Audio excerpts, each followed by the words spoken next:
سعيد بن الجبير نكي عالم كأها حجاج بن يوسف دلي علمي بدنا ما انت حجاج دلي اللهم لا تصلد على أحد بعدي إله وقف أنك يقدم بينك هاكو صليدين بيردالنك عالم ووقت جيسي من أجلاء العلماء كم ذهبوها سعيد بن جبير ونن حاكم ومسلمين كم ذا بكبر أدلي وأنك مدحيسي مركي لقويي صدح شرب أشهات مدحي وبنانك يا الله ابن كثير وحوليه هي ابن كثير رحمه الله وحوليه إيا ذهبي بوحي شيغيان islaba jeerna in si wanaagsan loo maqleeyo tawxiidka madaxa go'an ee dhulka yaala markii saddexaadna xoogaa ay wax ku jireen codkaas markuu qabtay oo dilayay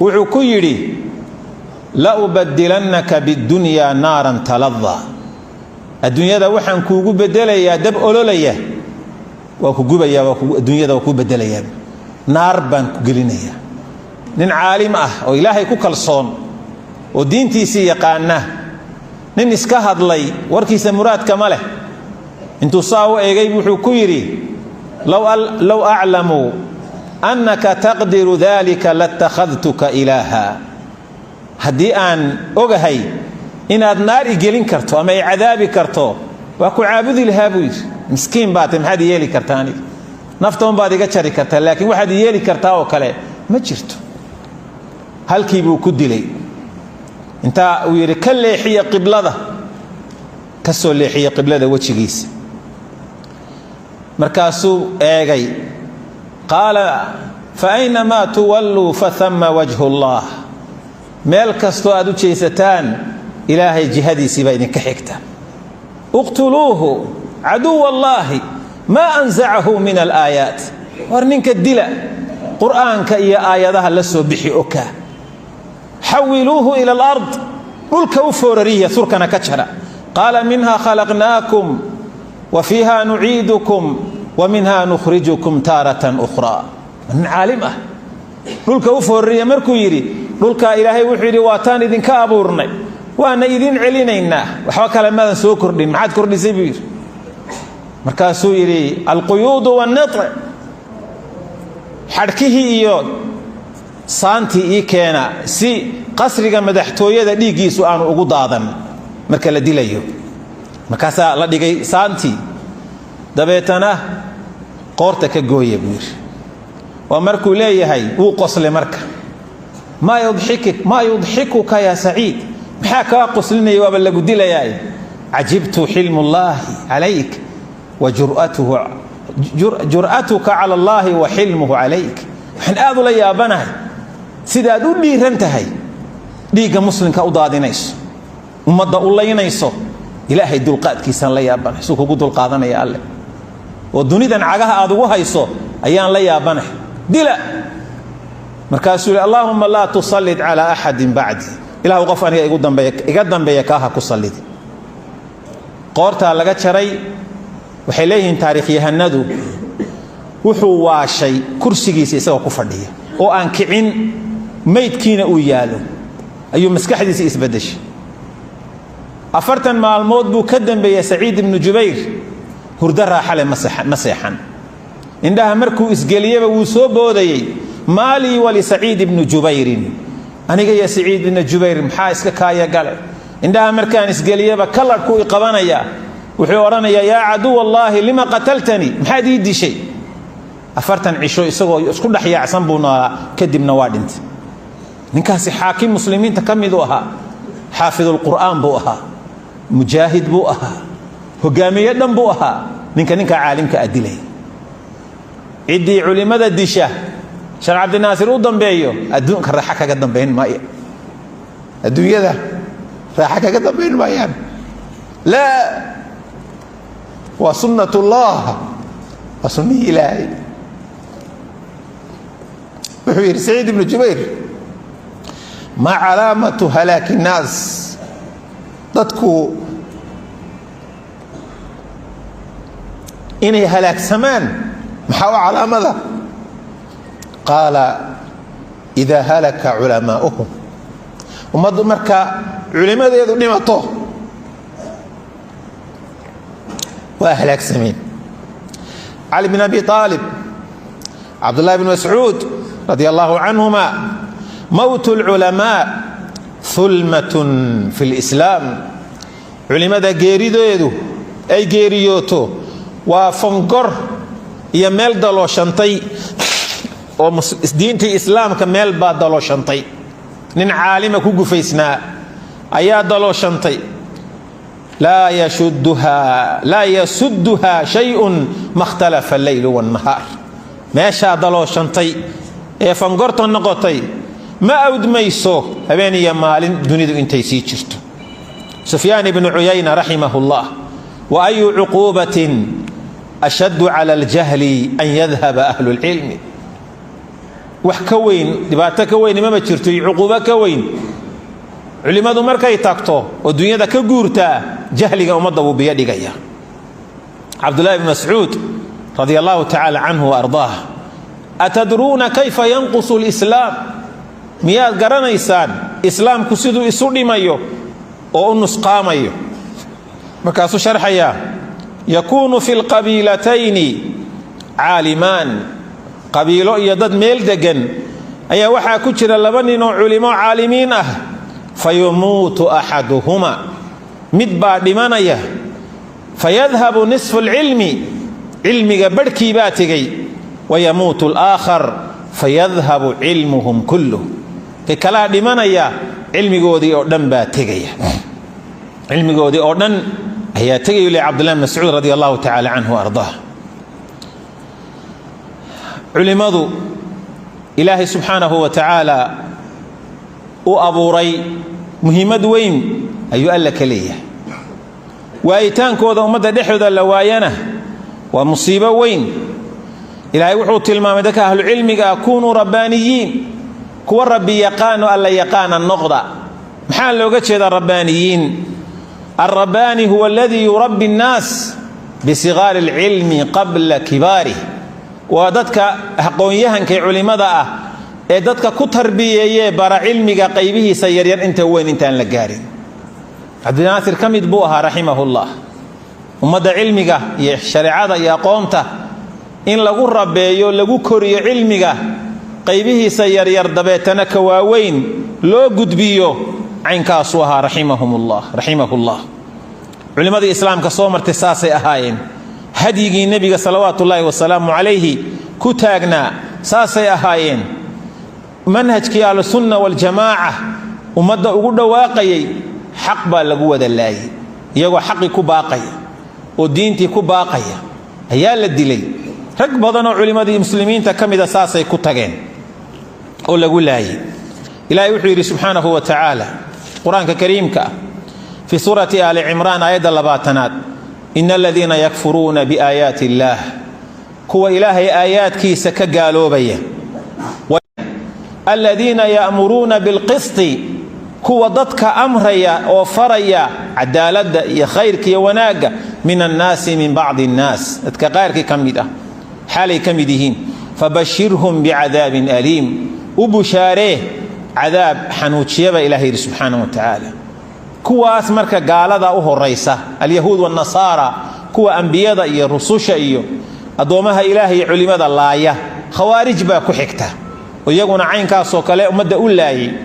abu cubayda ibnu jaraax baa rasuulka su'aal weydiiyey, bal xadiiskaa eeg, ayu nnaasi ashaddu cadaaban yowma alqiyaama, dadka yaa ugu cadaab daran maalinta qiyaame? qaala rajulun qatala nabiyan aw rajulan amara bilmacruufi wanahaa can ilmunkar. dadka ilaahay agtii aakhire waxaa ugu cadaab kulul qof nebi ilaahay soo dirsaday dilay, iyo ka ku xigaa qof dilay qof ilaahay diintiisa dadka ugu baaqaya, wanaaggana u sheegaya, xumahana ka celinaya. sidaasaa ilaahay aayadda isugu lamaaneeyey. dilka nebiyada iyo dilka culimmada saasaa ilaahay isugu lamaaneeyey. waxaa laynooga digayaa alculamaa waadducaat inaynu dhibno. dil iska dhaafa in la dhibaa xataa ilaahay diidaya. والذين يؤذون المؤمنين والمؤمنات بغير ما اكتسبوا فقد احتملوا بهتانا وإثما مبينا أبو الله سبحانه وتعالى. سيدا أوجد ننكي لوران جري قيس ابن سعد بن عبادة مركي أوني منكي خوارجتها لدودي وحكيري إنكم ركبتم عظيما من الأمر وإذنكم واحد قشين أرين وين باد قشين تشهدون علينا بالشرك قال لما نقول شيء جيسان والشرك ظلم عظيم شرك هو ظلم وين وتسفكون دماء المسلمين مسلمين تديقوا دادين إيسان وتعدونهم مشركين وكترين إيسان. عبد الله بن عمر وحويري ذهبوا إلى آيات نزلوا على الكفار فجعلوها على المسلمين. آياته قال ذا كسو دقي بيقاتين مركاسي مسلمين تي كوركا كسارين. ننكي لوران جيري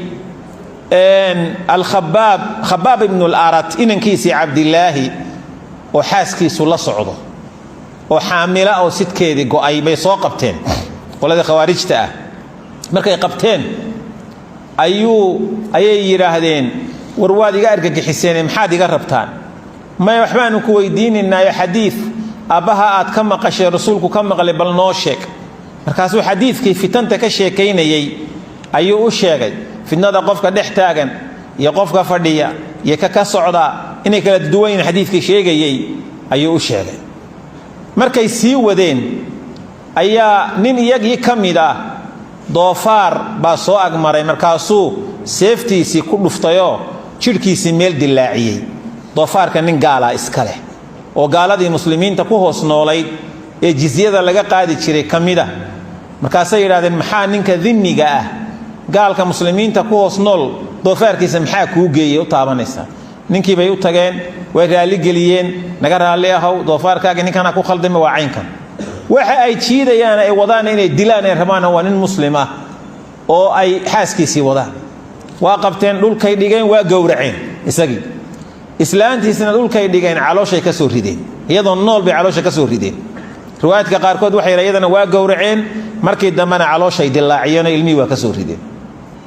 shuf hada qofku hadii si khaldan oo wax u galaan oo si khaldan oo wax u fahmo oo manhajku ka qalloocdo khatartiisu waa weynta ummad badan buu galaafanaya dhibaato badan buu geysanaya.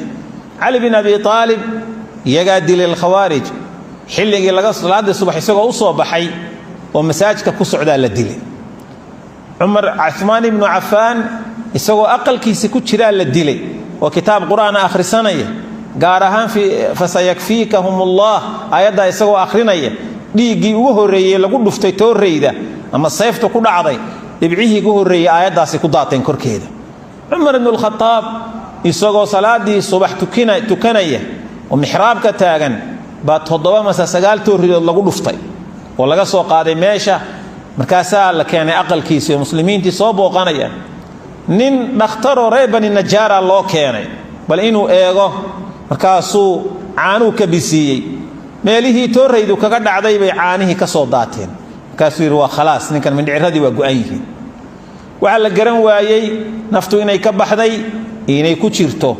Abdullah ibn Abbas oo aad isugu dhawaayeen saaxiib ahaayeen bay ana garanaya oo ku soo dhawaaday dhigto afka u saare as-salaah ya amir al-mu'minin salaadi baa joogta amirkii mu'miniinto intuu indhaha kala qaaday madaxa u soo qaaday as-salatu dhuhri am salatu al-asri la khayra man dayya as-salah salaadi dhuhur ba misawa salaadi asr khayr male salaada qofkii dayaca. markaasay naftiina wali ku jirto ogaadeen inan yarba u soo galo dadkii booqanayay kamida inan ka yare khamiisku jiidaya dhulka uu xidhan yahay saasuu Umar u eegay wuxuu saaran yahay sariirtii geeridu saaran yahay naftu inay ka baxdaa wax yar baa u harsan khayrka iyo diintu ka shaqeynaya isoo heerka naftiisu marayso.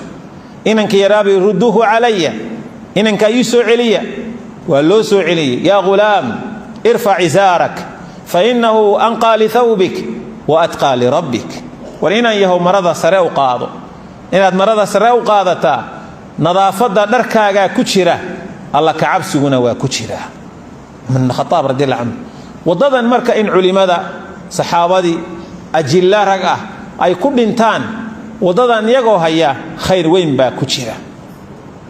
nasiib nin leh qof nasiib la saa u dhiman kara isagoo masaajid ka soo baxay la dilo, isaga oo salaad ku jira oo la dilo, isaga oo ka masaajidkii ku soo socdo oo la dilo, isagoo 10 ka soo baxay oo la dilo. nin nasiib la saa u dhinta yaa heli kara nasiibkaas oo kale. asalullah an yarzuqana bi husn al-khatima. wa ka tagayna tan micna male, laakiin diin inaan kaga tagno inagoo khayr faraha ku hayna inaan kaga tagno ayaa wax ka qiimo badan aan jirin oo qaybka u wanaagsan qofka bani aadamka u dhimanaya way. maxaa lagu dilay Sheekh Abdi Naasir? muxuu galay? muxuu ummad buu wax u geystay? madad buu dhiig iyo dhaqan ka watay. maxaa loo dilay? waxaa lagu dilay kalimatul haqq, ad-da'wa ila Allah, khayr iyo diin iyo dacwad ummad gaarsiinayay. halkaa uu tagay isaga iyo in badan oo muslimiin ay ku dhinteen jidkaas. khayrka iyo dacwada iyo diinta in qofka muslimka ay ka shaqeeyo oo niyad wanaagsan kaga shaqeeyo waa shay aad u qaali ah. nabigu salawaatullaahi wa salaamu alayhi wuxuu tilmaamay musiibada ummadda ku dhacaysa ee imanaysa in lagu ilaawo rasuulka musiibadii ku timi salawaatu rabbi wa salaamuhu alayhi. waxay tiri Aisha radiyallahu ta'ala anha aroortu rasuulku baxay dhimanay salaadii subax saxaabado taagan budaha aqalka sida yiri aad buu ugu farxay iyagoo salaadii tukanayo diintii bartay oo khayrkii uu la yimid xambaaray sufuuf salaadii ku jira Abu Bakar imaamu yahay buu arkay farxad weyn baa ka muuqatay rasuulka. Abu Bakar wuxuu islaamay rasuulku soo bakay oo salaada idin tukiyay rasuulka sallallahu alayhi wasallam. rasuulku wuxuu marka ku faraxsan yahay khayrkiisa inuu hirgalay. culimada dhimanaysa ama basa u dhintay ama biri hadishe dhimanaysa khayrkoodii inuu hirgalay baa farxad weyn u ah. qatalahumullah way dileen Allah hadilo. manin bir loo qooro aha Sheekh Abdi Naasir, manin la dilo aha, manin jirkiisa la gubo oo la gogooyo aha, manin wuxuu ahaa nin la dugsado, wuxuu ahaa nin cilmiga iyo xikmadda iyo laga qaato diinta iyo aqoonta iyo way aragnimadu aha, nin laga ducaysto aha, nin la saaxiibo lagu soo dhawaado ayuu aha. waa garanaysan liidin ka sheekeen maayo. waa la dilo waa dileen. qatalahum Allah wa harqu ahraqahum Allah mala Allah quburahum wa sudurahum wa buyutahum nara. marka arin sahlan ma aha.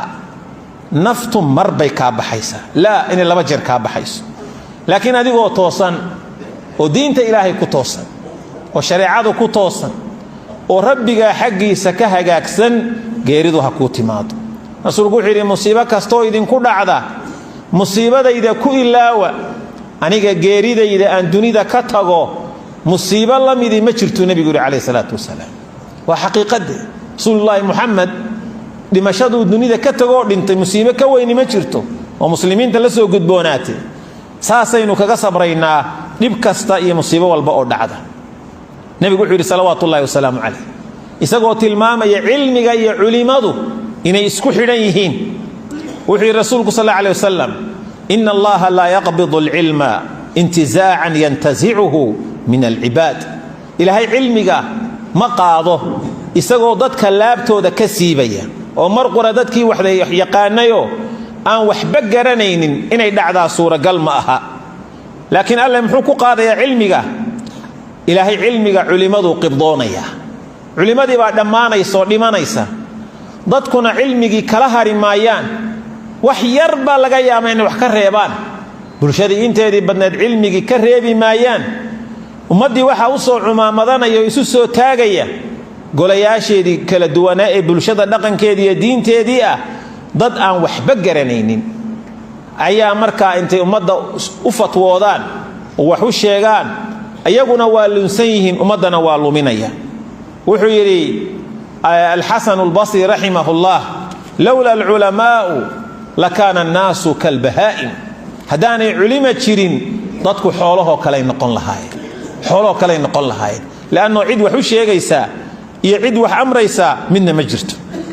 حديث كائن الشيخ مكو إمام النووي في شرح مسلم فسيره وحيري هذا الحديث يبين أن المراد بقبض العلم ليس هو محوه في صدور حفاظه ولكن معناه أن يموت حملته ويتخذ الناس جهالا يحكمون وحاويا حديث كان يوحو كورميا علماء الله أفصنا يوي ماها إن دتك قلبي قود علمك إلى هاي كم صحيه لكن دتك علمك حنبار سنة أهل العلم جاها أيا دمانية ابن حجر فتح الباري والحليه فدل هذا على أن ذهاب العلم يكون بذهاب العلماء أرين كان وحو كتصيا حديث كور رميو علمي وحو كتغا علماء أو تكته أو دمته وحير عبد الله بن مسعود عباس أتدرون ما ذهاب العلم ورميا قرنيسان علمي تجديس وحوي هي مكاسير هذا مي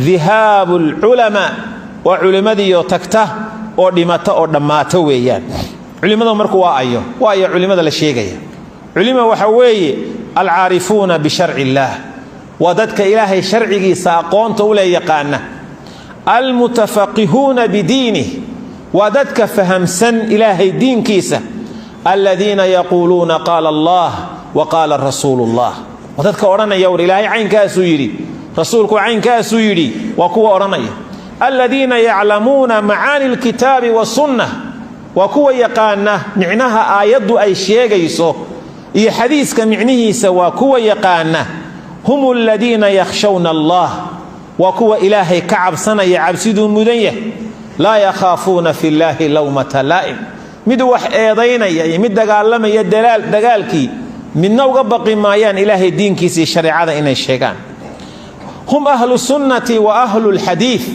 وذلك السنة هي حديث كأهل كواه هم أهل الفقه وذلك دين تفقه أهل كواه هؤلاء هم العلماء المقصودون بهذه النصوص الشرعية وكو اللوجة النصوص الشرعية أي كور رميس سيدا أوجد أن عد لمته مسلمين تكاقع عصليد مجيرو نبينا محمد صلوات الله وسلامه عليه أحمد بن حنبل الإمام أحمد بن حنبل رحمه الله وحوران جري ضدكو علمي iyo diintay uga baahi badan yihiin cuntada iyo cabitaanka cunada iyo cabitaanku qofku maalintii mar iyo laba iyo saddex buu u baahanaya laakiin cilmiga waqti kasta qofku uu u baahan yahay oo ka maarmi maayo waqtina ka maarmi maayo